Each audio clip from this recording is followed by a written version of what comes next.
Hello everyone, my name is Javiani Justiniano. I am currently enrolled in the summer course ECCE 1105 at Chattahoochee Technical College with Miss Abercrombie. Today is July 6, 2025, and I'll be discussing food safety for young children. This topic is incredibly important because as early childhood educators, we play a key role in supporting children's health and development by creating safe eating environments and promoting healthy habits. Young children are especially vulnerable to foodborne illnesses, so it is our responsibility to understand nutrition, proper food handling, and food safety procedures. First, we will be talking about nutrition guidelines. The foundation of food safety starts with meeting a child's nutritional needs. Good nutrition strengthens the immune system and supports healthy development. According to the Dietary Guidelines for Americans in Chapter 12 of the textbook Health, Safety, and Nutrition for the Young Child, children need balanced diets that provide a right mix of macronutrients as well as essential vitamins and minerals. The My Plate model is a great visual tool to help children learn how to build a balanced meal. It encourages half the plate to be filled with fruits and vegetables along with whole grains, lean proteins, and low-fat dairy. Additional guidelines emphasize limiting foods high in added sugars, saturated fats, and sodium. It is also important to pay attention to nutrients that many children lack, like calcium, iron, potassium, fiber, and vitamin D.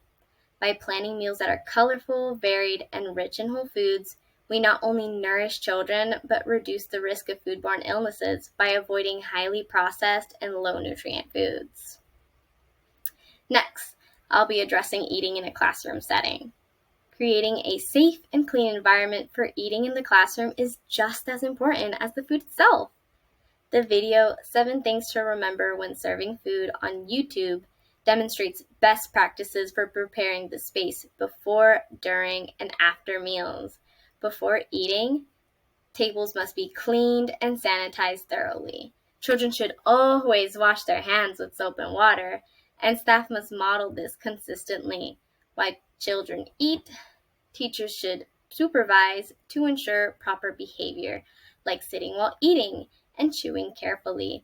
The importance of using safety straps on a high chair with a crotch bar is essential to prevent young children from slipping or falling out during mealtime. Cutting food into age-appropriate small pieces helps reduce the risk of choking and ensures the child can chew and swallow safely. These practices ensure safety during mealtime. After eating, all surfaces should be sanitized again, and leftovers or uneaten foods must be discarded safely.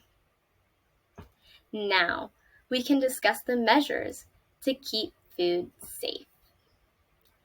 Food safety starts well before the child sits down to eat. Chapter 18, Section 2 of the textbook outlines several key measures we must follow to keep food safe, such as what I'm about to state here. Examine your food carefully before use by checking expiration dates, broken seals, and signs of spoilage such as discoloration or off smells. Maintain clean conditions by regularly washing hands, utensils, and surfaces while avoiding cross-contamination. Separate foods by storing and preparing raw meats, dairy, and produce apart from one another to prevent bacterial transfer. Store food properly by keeping perishable items refrigerated at or below 40 degrees Fahrenheit. Cook and serve food correctly by ensuring foods reach safe internal temperatures and are served at appropriately hot and cold temperatures. Discard spoiled food immediately if it looks, smells, or tastes questionable. When in doubt, throw it out.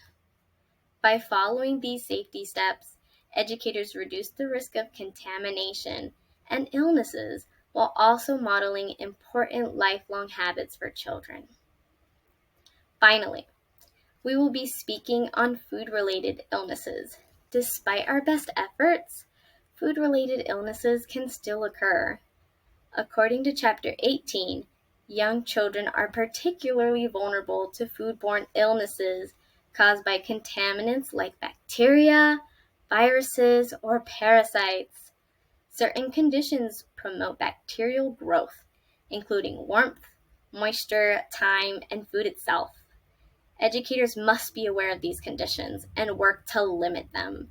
Additionally, some children may experience food intolerances or allergies. Even a small amount of an allergen can trigger a serious reaction. It is vital that staff are informed of any allergies and that cross contact is avoided.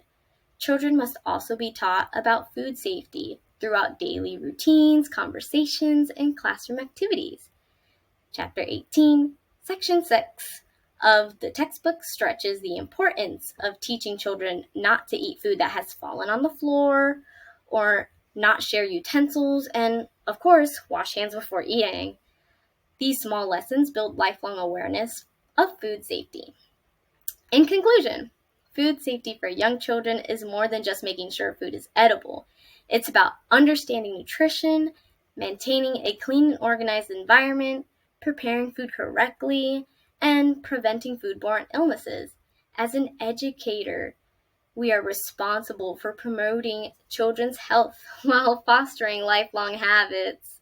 By following the guidelines in the textbook, Health, Safety, and Nutrition for the Young Child by Lynn R. Marotz, and applying the practices shown in the YouTube video provided, we can create a safe, healthy, and supportive food environment for every child in our care. Thank you.